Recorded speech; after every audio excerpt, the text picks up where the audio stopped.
बिहार के नतीजे आए और नतीजों ने एक बात यह साबित की कि आरजेडी सीटों के मुकाबले उसे नुकसान जरूर हुआ होगा, लेकिन वोट देने वाले बिहार में उसके पास बीजेपी से कम नहीं है। एनडीए से कम वोट आरजेडी के खाते में नहीं आए, बल्कि इजाफा हुआ है, बल्कि वोट बढ़े हैं और एक बम्पर वोटिंग आरजेडी के पक्ष में हुई है। उनके वादों, उनके इरादों और तेजस्वी यादव के चेहरे पर हुई है। हालांकि ये तमाम वोट सीटों में कन्वर्ट नहीं हो पाए। गणित तो यही है, खेल तो यही है कि वोट बढ़े लेकिन सीटें नहीं बढ़ पाई। ऐसे में चिराग पासवान के मत प्रतिशत घटा लेकिन सीटें बम्पर बढ़ गई।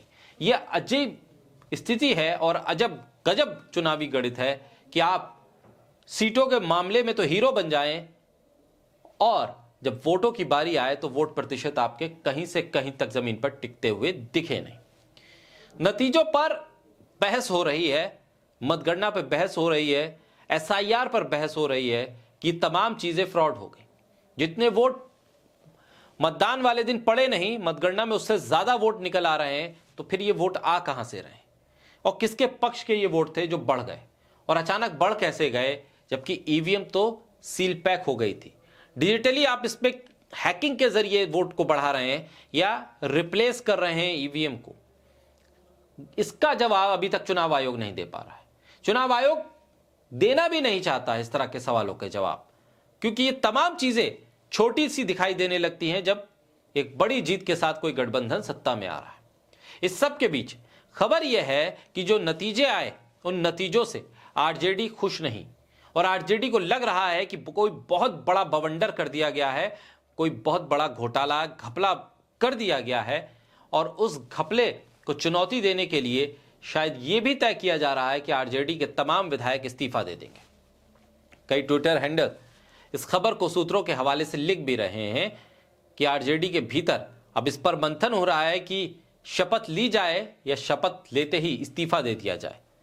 क्योंकि आप जब जनादेश पर ही शक करें, जब आप चुनाव कराने वाली संस्था पर ही भरोसा ना कर पाए और वो संस्था आपके भरोसे पर खरी ना उतर पाए, तो फिर नतीजों पर आप कैसे भरोसा करेंगे, आप जीत हार पर कैसे भरोसा करेंगे। कई सीटों पर जीत हार का मार्जिन जो है वो ये शक करने पर आपको मजबूर कर रहा है कि कहीं ना कहीं कुछ ना कुछ घपला जरूर है।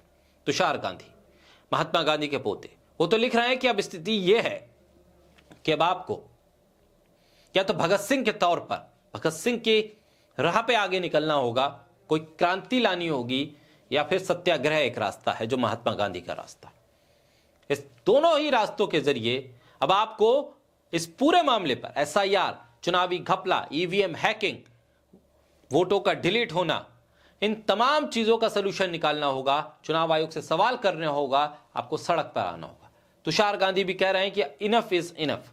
यहां तक कि निर्मला सीतारमण के पति, जो जाने माने अर्थशास्त्री भी हैं और निर्मला सीतारमण केंद्रीय मंत्री हैं, उनके पति तो ये कह रहे हैं कि पूरी तरह से बाइकआउट करना चाहिए चुनावों का विपक्ष को, जब तक कि इसका कोई हल ना निकले। चुनाव आयोग की विश्वसनीयता जब तक सही साबित ना हो सके तब तक आप चुनाव में ना जाएं। ये विपक्ष को वो राय भी दे रहे हैं और कह रहे हैं कि ऐसे चुनाव में जाने का कोई मतलब नहीं, आप चुनाव पे जाते रहिए, हारते रहिए, हारने के बाद प्रेस कॉन्फ्रेंस करके आप वोट चोरी और ईवीएम हैकिंग, एसआईआर जैसे तमाम मुद्दे उठाते रहिए, उसका कोई मतलब नहीं रह जाता। अगर आपको भरोसा नहीं है, आपको शक है, आपके पास सबूत हैं, तो चुनाव का बाइकआउट कीजिए। तुषार गांधी भी वही रास्ता अपनाने की कमोबेश बात कर रहे हैं, वो आंदोलन के रास्ते पर आगे बढ़ने की बात कर रहे हैं। राहुल गांधी का जो ट्वीट आया बिहार के नतीजों के बाद, उस पर भी कई लोगों ने राय रखी है और कहा है कि राहुल गांधी को यहां नहीं रुकना चाहिए, बाकायदा तौर पर एक प्रोटेस्ट की शुरुआत करनी चाहिए, एक आंदोलन की तरफ आगे बढ़ना चाहिए और किसी नतीजे पर पहुंचने की जरूरत है।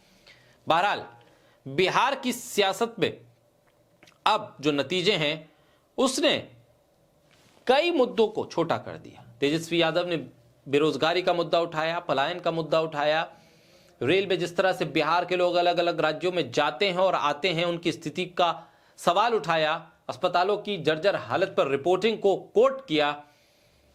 उन्होंने रोजगार देने, हर घर में रोजगार देने का वादा किया, नौकरी देने का वादा किया, स्कॉलरशिप देने का वादा किया, एग्जाम की फीस माफ करने का वादा किया, पेपर लीक पर सख्ती करने का वादा किया, ये सब वादे क्या बिहार के मुद्दे नहीं थे? क्या इन मुद्दों पर बिहार के लोग सोचते ही नहीं है, या इस पर बात ही नहीं करना चाहते, या उन्हें लगता है ये बेफिजूल की बातें हैं जो तेजस्वी यादव उठा रहे थे? और अगर ये काम की बातें हैं तो फिर वोट कहां गया, किसको पड़ा, और इतना वोट नहीं पड़ पाया कि सीट निकल पाए? स्थिति यह है कि मुद्दे अगर विपक्ष उठाए और जनता उसे नकार दे तो आप विपक्ष की गलती कहां से मानेंगे? जनता को जब ये मुद्दे पसंद ही नहीं तो विपक्ष क्या करे? विपक्ष भी क्या वही हिंदू मुसलमान की सियासत करने लगे, वही कहने लगे जो दूसरी तरफ से पोलराइज करने के लिए तमाम मुद्दे उठाए जाते हैं? नफरती बयान देने लगे, मस्जिदों के आगे नाचने लगे, कूदने लगे? क्या इन्हीं मुद्दों के सहारे अब चुनाव जीता जाएगा? और अगर सोशल इंजीनियर, एक जातिगत जनगणना की बात की जाए, रोजगार की बात की जाए, पेपर लीक की बात की जाए, नौकरी की बात की जाए, व्यापार की बात की जाए, इंफ्रास्ट्रक्चर की बात की जाए, फैक्ट्री कारखानों की बात की जाए, तो क्या ये गैर जरूरी मुद्दे हो जाते हैं? इसीलिए इन खबरों को भी बल मिल रहा है कि आरजेडी अब के विधायक इस्तीफा देने के मूड में हैं। तुषार गांधी कह रहे हैं कि आंदोलन के रास्ते पे आइए, या तो भगत सिंह का रास्ता अपनाइए, या गांधी के सत्याग्रह पे चलिए। निर्मला सीतारमण के पति कहते हैं जब तक कोई समाधान न निकले, चुनाव का में जाना बेफिजूल है, बहिष्कार कीजिए। आने वाले वक्त में देखना है कि विपक्ष की रणनीति किस तरह से आगे बढ़ती है, क्योंकि अब पश्चिम बंगाल, उत्तर प्रदेश और उसके बाद और भी कई राज्य हैं, असम भी उसी में जुड़ा हुआ है, वहां क्या रणनीति होती है, वो कैसी स्ट्रेटजी अब विपक्ष अपनाता है।